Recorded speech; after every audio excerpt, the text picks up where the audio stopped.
వి gold trusted gold buyers తాకట్టులో ఉన్న బంగారాన్ని విడిపించి ఈ రోజు ఉన్న మార్కెట్ ధరకే కొనబడును. మరిన్ని వివరాలకు సంప్రదించండి 7710772020. ఇప్పుడు వెరీ సింపుల్. ఈరోజు అధికార పక్షం ఉంది, అధికార పక్షం ప్రతిపక్షం ఉండేది ఓన్లీ వైఎస్ఆర్ కాంగ్రెస్ పార్టీని. 11 సీట్లు వచ్చినాయంటున్నారు, 40% ఓట్లు వచ్చినాయనేది ఏమన్నా మర్చిపోతున్నారా? 40% ఓట్లు వచ్చినాయి, 4 ఎంపీలు ఉన్నారు, 11 మంది ఎమ్మెల్యేలు ఉన్నారు.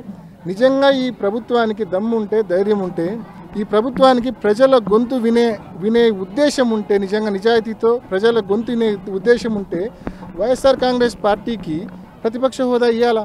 లేకపోతే జగన్మోహన్ రెడ్డి గారికి 175 మంది ఎమ్మెల్యేల్లో ఒక ఎమ్మెల్యే మాదిరి నువ్వు కన్నా మైక్ ఇస్తే, ఆయన చెప్పాలనుకున్నవి 2 నిమిషాలు నువ్వు మైక్ కట్ చేస్తే ఏం చెప్పగలడు?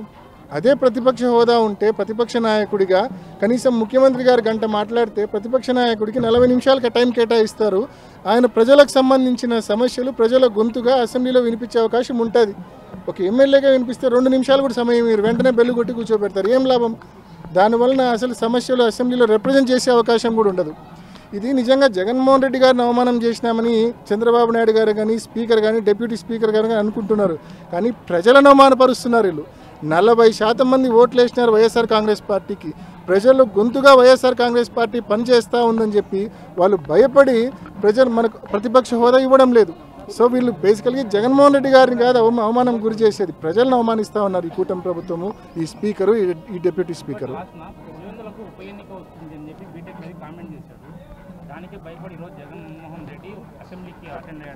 స్పష్టంగా మీరు టీవీ కూడా చూసింటే, ప్రతిపక్షాన్ని గుర్తించండి, ప్రజాస్వామ్యాన్ని కాపాడండి, ఈ అజెండాతోనే, ఈ నినాదంతోనే అసెంబ్లీలోకి వెళ్ళడం జరిగింది. ప్రతిపక్షాన్ని గుర్తించండి, ప్రజాస్వామ్యాన్ని కాపాడండి. మనమల్లా కోరేది ప్రతిపక్షాన్ని గుర్తించి ప్రతిపక్ష హోదా ఇమ్మని చెప్పి అడుగుతూ ఉన్నాం. ఇస్తే అసెంబ్లీకి జగన్మోహన్ రెడ్డి గారు ప్రతిపక్ష నాయకుడిగా పోతే వీళ్ళకి ఏ రకంగా సినిమా కనిపిస్తుందో అందరికీ తెలుసు. వీళ్ళకి ఏ రకంగా, ఎందుకంటే ఒక్క హామీ అమలు చేయలే. ఆయన మొదలు పెడితే ఇంకా వీళ్ళు సమాధానం చెప్పాల్సి వస్తుంది. వీళ్ళ దగ్గర సమాధానం ఉంటే కదా, అసలు ఆన్సర్ ఉంటే కదా వీళ్ళ దగ్గర. కేవలం అవి తప్పించుకోవడం కోసం ప్రతిపక్ష హోదా ఇవ్వకుండా ఈ మాదిరి బిహేవ్ చేస్తూ ఉన్నారు. అంతేకాకుండా నిజంగా ఉప ఎన్నిక అంతగా ముచ్చటపడితే, ఇంత భయంకరమైన కూటమి గాలిలో కూడా 65,000 ఓట్ల తేడాతో ఆయన రవి అనే వ్యక్తి ఓడిపోయినాడు.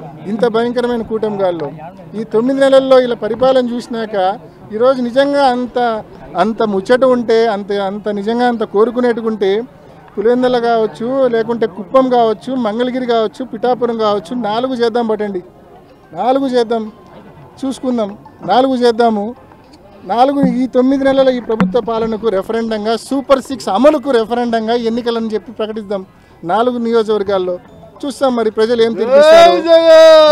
ఊరికే కాకమ్మ కబుర్లు, దద్దమ్మ మాటలు నిజంగా మాట్లాడకూడదు.